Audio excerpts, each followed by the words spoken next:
Et en fait, ce travail m'a amené à une dépression et j'aurais continué cette dépression parce que j'aurais dû garder mon travail, parce que j'avais un, un prêt à rembourser. Et je pense que le fait de ne pas avoir fait cette erreur m'a ouvert les portes parce qu'aujourd'hui, je vois plein de gens qui sont pris à la gorge par leur crédit, malheureusement, et qui me disent bah ouais, je fais un métier que je déteste, tous les jours je rentre, je pleure, mais à côté de ça, il faut que je nourrisse ma famille, j'ai un crédit à rembourser. Et je trouve ça fou. Moi, quelque chose qui a été vraiment très important dans mon travail actuellement, c'est le fait de dire non à rien. Donc attention, quand je dis non à rien, on m'a jamais proposé de passer sous le bureau, mais c'est plus le côté bah tiens, là il y a un événement, ça te dirait d'y aller. Putain, j'ai jamais fait ça. Ah ouais, vas-y, tu vois. Et je pense que malgré tout, c'est ce qu'on veut un peu de nous. On veut qu'on vive à crédit pour qu'on doive toujours dépendre d'une institution financière et vivre de ça. Tu vois.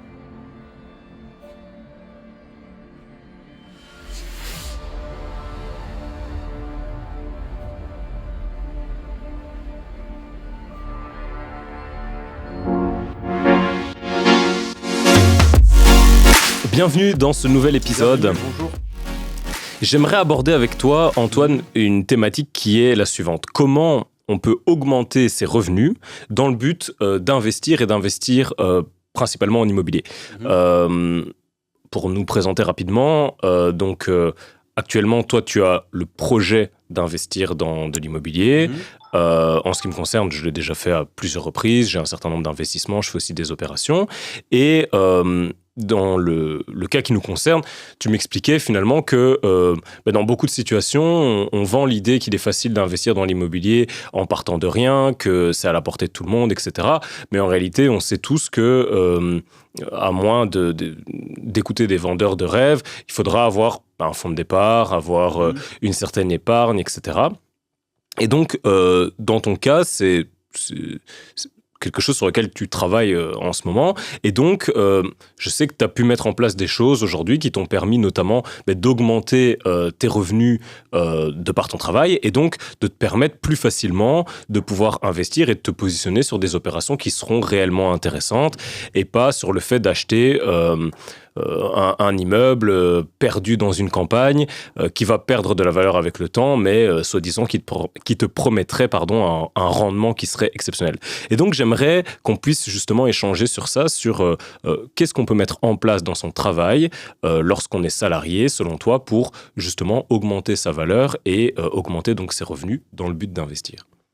Je pense que dans le cadre du travail, moi j'ai remarqué quelque chose de par l'expérience que j'ai un petit peu au travail, c'est que dans beaucoup de disciplines ou dans beaucoup de métiers, on accède à l'emploi.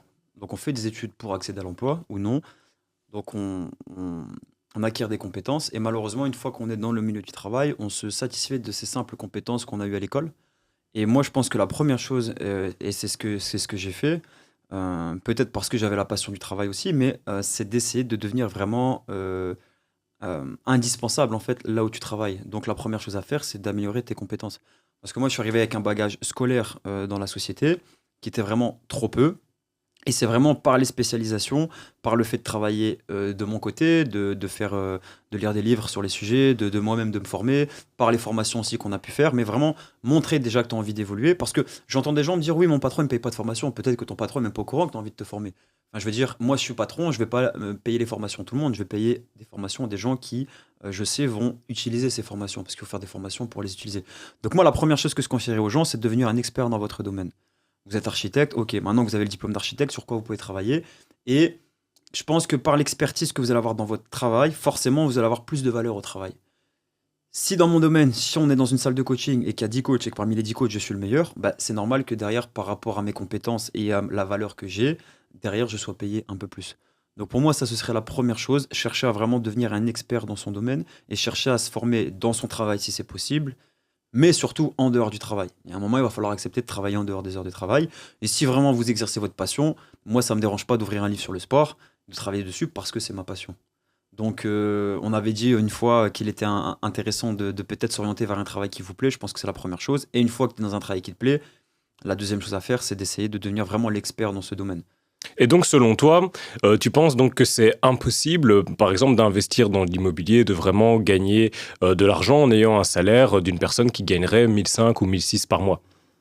Alors, fut un temps où j'aurais dit, je pense que c'est possible. Aujourd'hui, avec la réalité des choses, il ne faut pas se mentir, gagner 1500 € par mois, À moins que tu arrives à épargner 600 euros par mois et que tu arrives à bout certaines années avec un capital assez conséquent, je pense qu'à 1000 euros, 1500 euros par mois, si en plus tu as une famille, honnêtement, je pense que c'est compliqué d'investir. Et donc, ça veut dire que réellement, quand on veut investir, ils font donc gagner plus. Ouais, Ça, c'est une réalité et bien qui sûr. est certainement d'ailleurs difficile à entendre pour certaines personnes parce que ça veut dire qu'on ne peut pas, en un claquement de doigts, investir dans l'immobilier et grâce à ça devenir rentier et être complètement En libre. une Il formation faudra en ligne, Voilà, il faudra donc faire des efforts en réalité en amont, notamment dans le cadre de exactement, son travail, pour pouvoir avoir de meilleurs revenus si aujourd'hui la situation n'est pas celle-là. bien Et sûr, après, évidemment, pouvoir se former, etc., bien notamment sûr. avec les contenus qu'on a Mhm. partagés sur la chaîne et puis les autres. Si tu n'as pas la possibilité de gagner plus par mois, alors à ce moment-là, comment toi tu peux essayer d'épargner plus par mois pour peut-être te dire, bah, je me fixe dans 10 ans,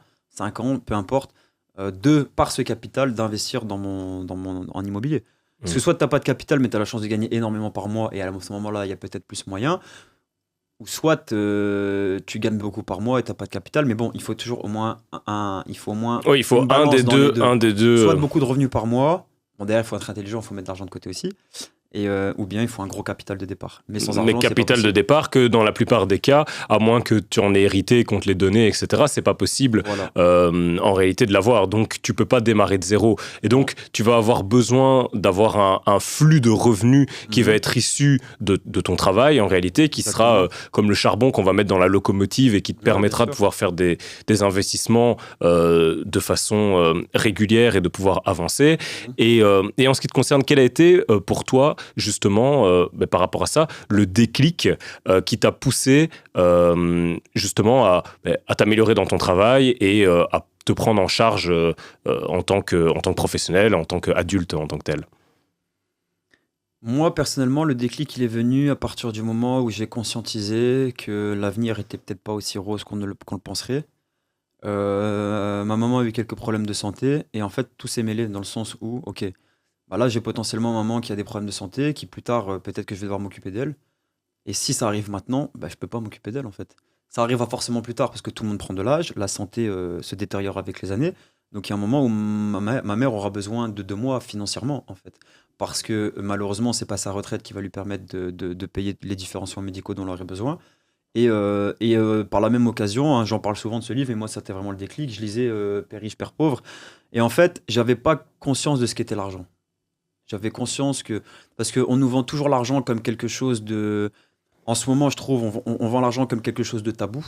Faut pas avoir d'argent, alors qu'en fait, il faut conscientiser qu'on a besoin d'argent. Il y a un moment, les gars, il faut conscientiser qu'on vit dans un monde qui est un peu triste, qui va être de pire en pire, et que le meilleur moyen de sortir de tout ça, bah, c'est d'essayer de gagner plus d'argent. Parce que tout coûte plus cher aujourd'hui.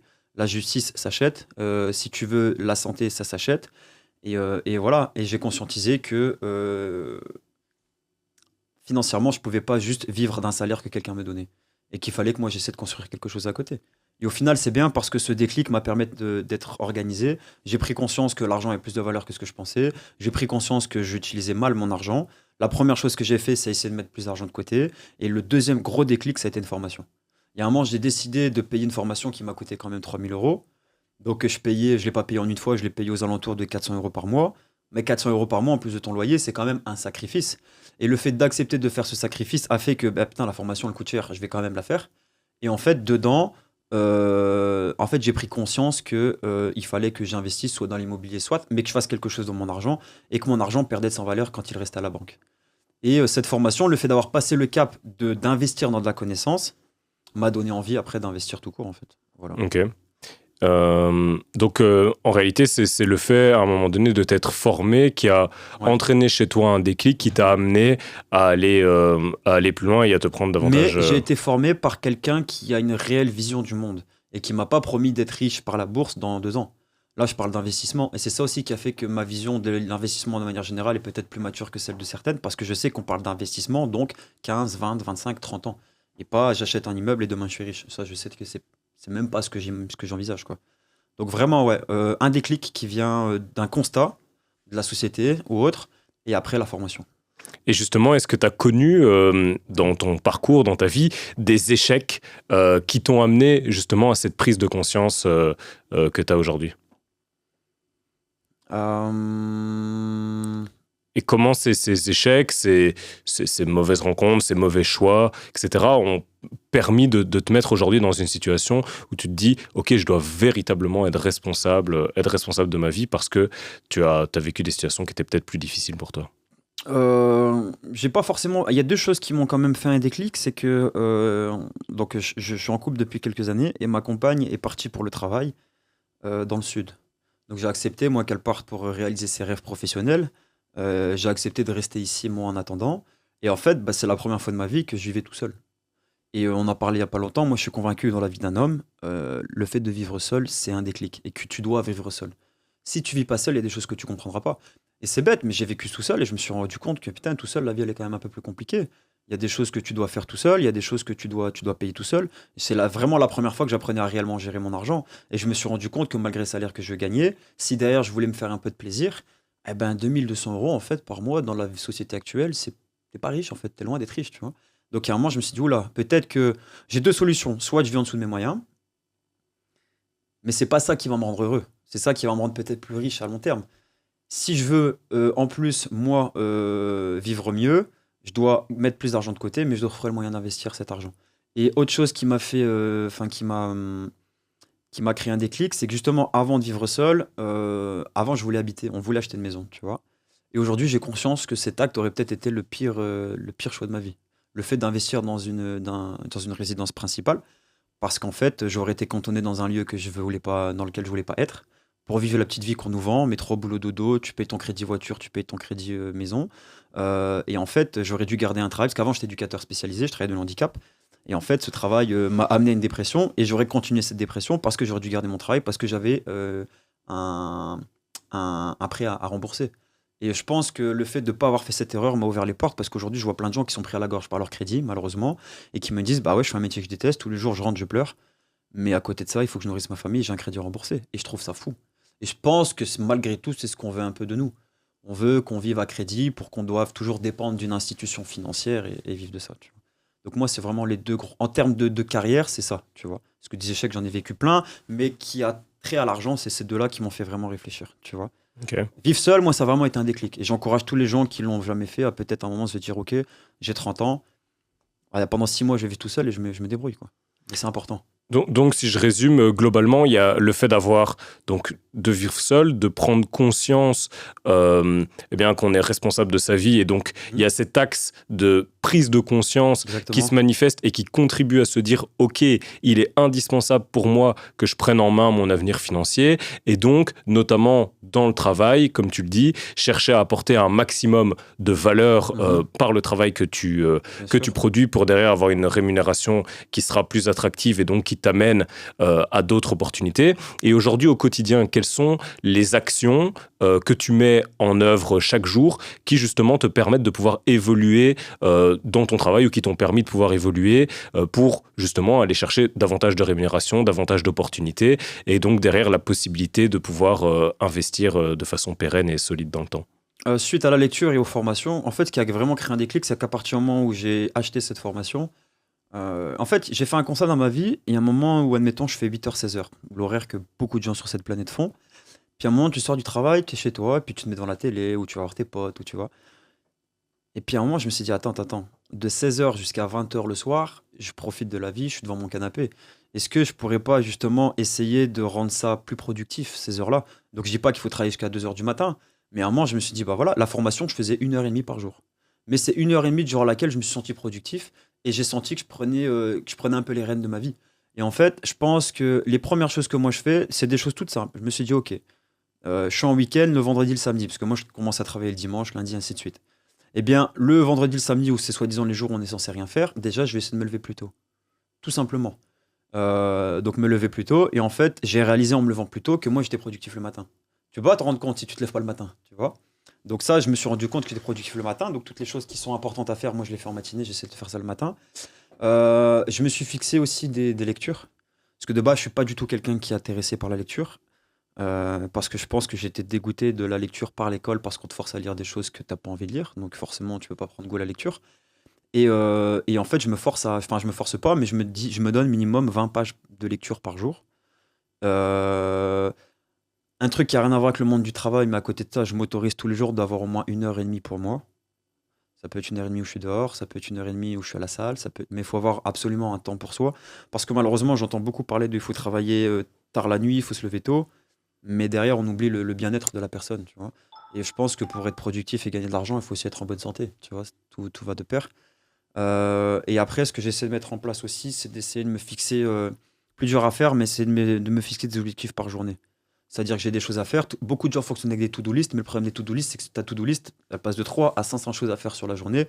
Bah, essayer de prioriser les choses dans cette to-do list et de faire ça absolument dans ta journée. Et moi, par exemple, de les faire demain, on est vendredi, bah, vendredi matin, ma to-do list, je vais essayer de faire les choses importantes du matin. Comme ça, 6 mois après, je vais aller profiter de mon après-midi en âme et conscience, j'aurai pas de problème, tu vois, parce que du matin, j'ai été productif. Et j'ai vraiment, comme j'étais quelqu'un de très désorganisé, découvert la force de. Je me suis fixé 3 choses à faire et je les ai faites. Et c'est tout bête, hein. Mais derrière, ça te donne envie, en fait. Putain, j'ai réussi, je me suis fixé des objectifs que j'ai remplis. Et c'est pour ça qu'on dit 1% chaque jour. Parce que peut-être tu te dis, bah, demain, voilà, je dois aller poster un courrier à la poste, je le fais. Moi, des trucs tout bêtes, hein, mais moi, aller mettre un courrier à la poste, c'était quelque chose qui me faisait chier, hein, tu vois. Et le fait de l'avoir fait, de te dire, putain, je le fais, tu es fier de ce que tu as réussi à faire, juste de t'être fixé quelque chose et de t'y tenir. Donc moi, c'est ces 3 choses-là, je dirais. Essayez de se lever un peu plus tôt les jours où vous n'avez pas forcément de choses à faire. Ou si vous travaillez l'après-midi, bah, essayez de se lever plus tôt en matinée. Se mettre à des lectures, mais des lectures d'apprentissage. Je suis pas contre le fait de lire des romans. Ça peut être un roman dans l'heure 30 où vous vous détendez, mais vraiment lire des choses qui vous apprennent et essayer de se former, même les jours où tu travailles pas. C'est-à-dire que j'ai fait ma journée, je fais 8h, 16h. Bah là, je peux encore essayer de travailler sur moi. Soit de travailler sur votre travail. Ok, bah par exemple, tiens, je vais me renseigner, je vais faire un peu d'anatomie parce que je suis coach, voilà. Ou bien travailler sur quelque chose qui vous plaît en dehors du travail. Tu vois. Et je pense que c'est cette activité que vous allez commencer en dehors du travail qui peut-être vous permettra de gagner plus d'argent en dehors. Voilà. Et honnêtement, à partir du moment où tu le fais une fois, tu te rends compte que travailler en dehors du travail, mais sur quelque chose que t'aimes, c'est pas un travail en fait.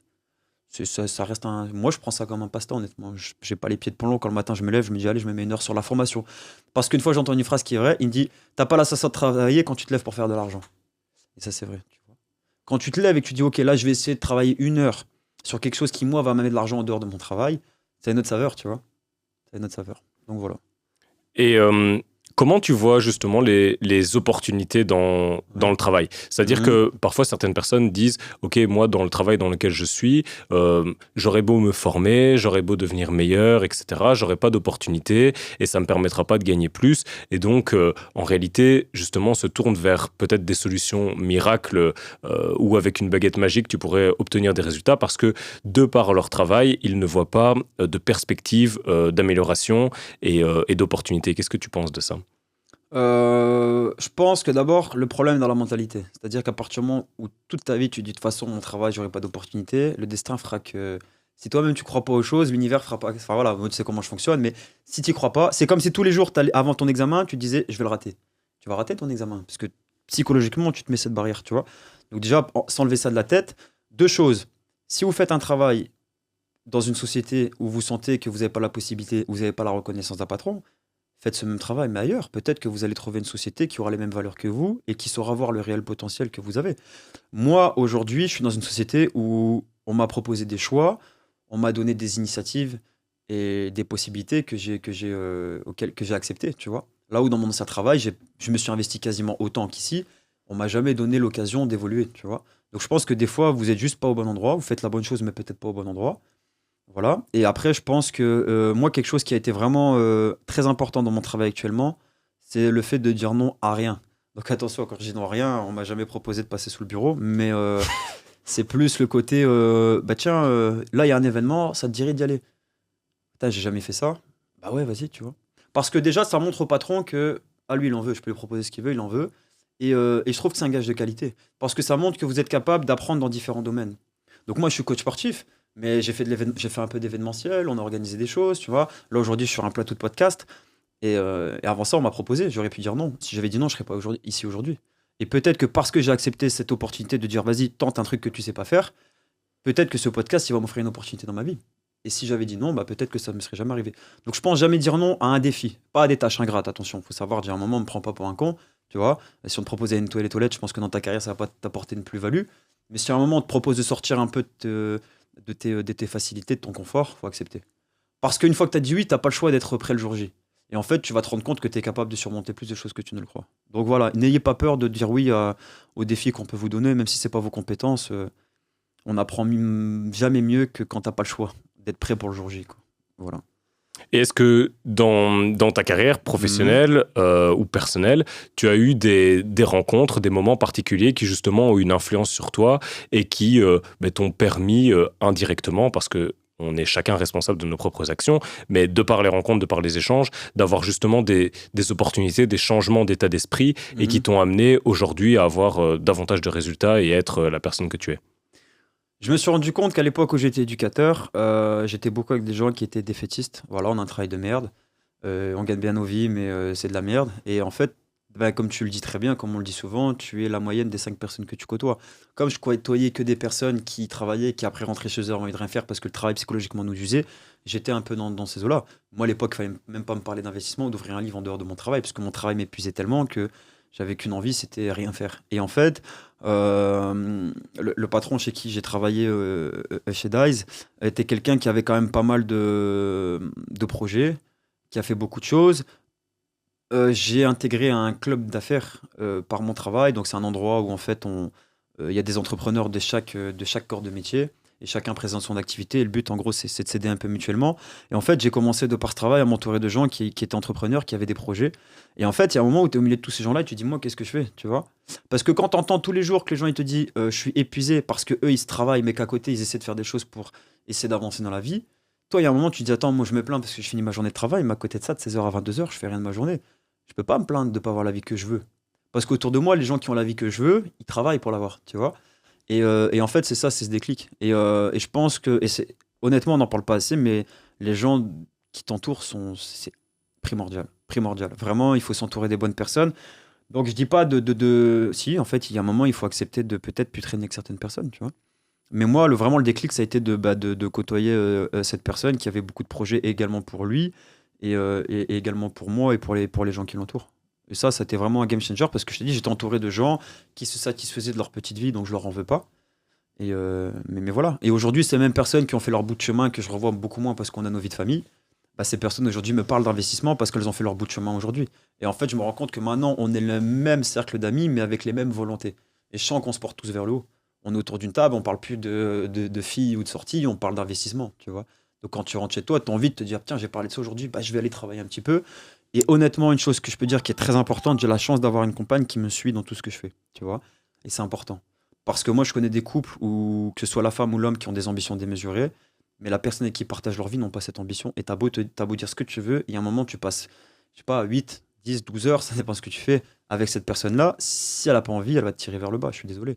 Et moi, j'ai la chance d'avoir quelqu'un qui croit en moi. Je pense que c'est la même. Je pense que de ton côté, tu as quelqu'un qui t'accompagne dans tes projets. Et honnêtement, ça a une énorme valeur. Donc, il y a un moment, prenez du recul sur votre travail. Est-ce que je suis au bon endroit actuellement? Est-ce que je suis avec la bonne personne? T'as beau dire, moi, je connais des gens qui ont décidé de changer de vie, de se séparer, qui aujourd'hui vivent la meilleure vie. Ils avaient tout en main. En fait, ils avaient juste quelqu'un qui les tirait pas vers le haut. Donc voilà. Essayez de vous entourer de personnes qui vous veulent du bien et qui vous porteront vers le haut, qui ont les mêmes centres d'intérêt que vous. Ok. Et pour conclure, et après j'aurai une dernière question pour toi, Ouais. mais donc de ce que tu dis, j'aurais tendance à retenir les choses suivantes, c'est que on propose, notamment sur Internet, via des formations rapides, etc., le fait d'investir, d'entreprendre comme étant quelque chose de facile, en réalité, qui est à la portée de tout le monde et sans rien mettre de spécial en place, de pouvoir obtenir des résultats. Mais en réalité, je pense que ça peut jouer... pour avoir un rôle de déclic chez certaines personnes, comme notamment tu l'expliques avec le livre Père riche, Père pauvre, mais qu'en aucune façon, certaines de ces formations vont réellement amener les personnes à avoir du résultat. Parce que derrière, on se rend compte que pour avoir vraiment du résultat, il y a beaucoup plus de choses qui sont à mettre en place, qui passent par un changement d'état d'esprit, un changement d'entourage, Clairement. un changement d'attitude, le fait d'aller chercher aussi un changement dans ses opportunités professionnelles et de carrière, et que peut-être justement c'est quelque chose qui est trop difficile à entendre et qui n'est pas vendeur que de dire qu'il y a toutes ces choses-là sur lesquelles il faudra travailler si vraiment on veut obtenir des résultats qui sortent de la norme. Mais simplement en restant normal et en achetant une formation, c'est pas là que derrière on va pouvoir avoir des résultats qui vont être... Après, la promesse est moins belle aussi, du coup. Mm-hmm. Si je te dis, écoute, moi, tu peux faire la même chose que moi, c'est pas une question de technique financière, c'est une question de changement et de mindset. Parce que avant d'investir dans quoi que ce soit, il faut investir sur soi. Et moi, c'est vraiment ça qui a fait que j'ai changé. Et c'est pour ça que je t'ai dit que j'ai eu la chance de tomber. Après, voilà, j'ai bien cherché, mais je suis tombé sur une excellente formation parce que le gars, la première chose qu'il te dit dans la formation, c'est d'abord, il faut changer son mindset. Tu n'obtiendras rien. Et je suis même convaincu que si tu cours uniquement après l'argent, tu n'obtiendras pas ce que tu veux.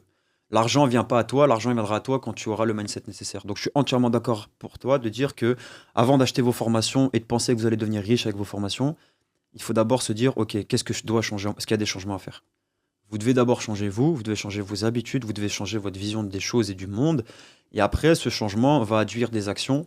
Et voilà, j'ai payé la formation, c'est bien, mais si à un moment, j'ai pas les couilles de mettre de l'argent et d'investir mon argent, parce que je connais plein de gens qui ont investi les formations et qui n'ont jamais investi en bourse, par exemple, tu vois.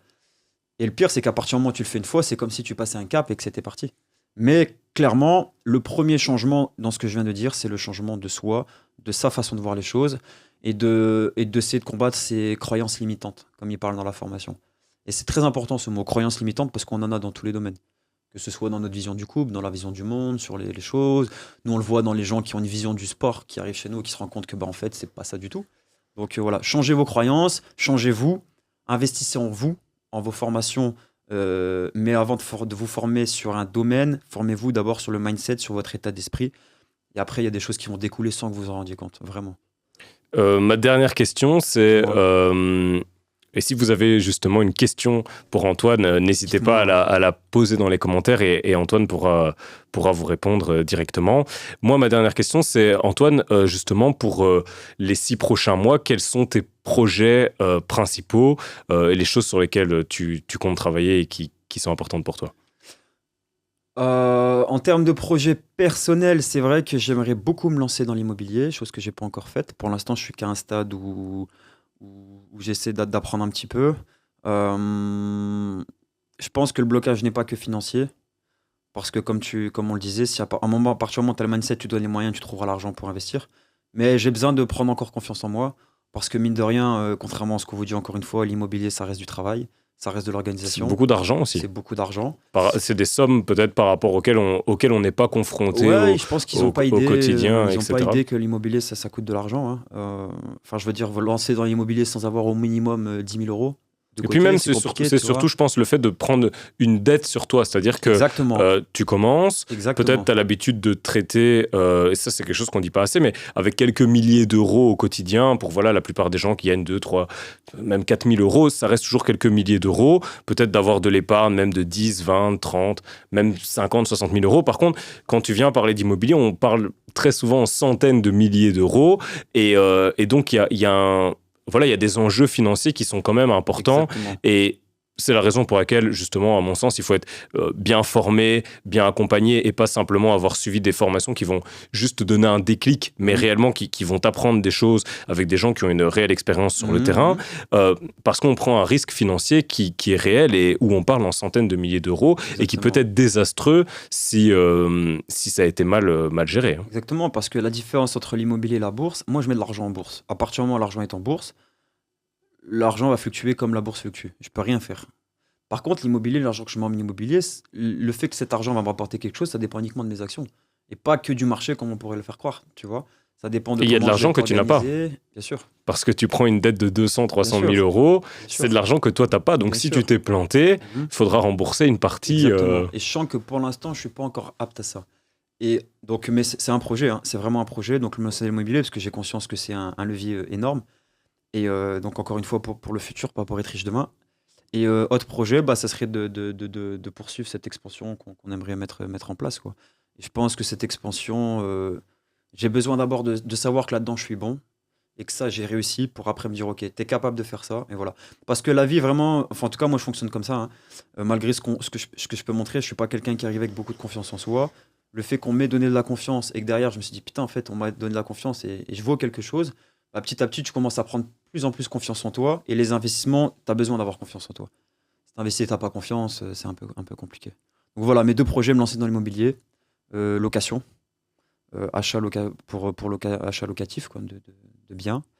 Et après, poursuivre l'aventure de coaching sportif, mais dans une autre localisation. Voilà, ça, c'est mes 2 gros projets.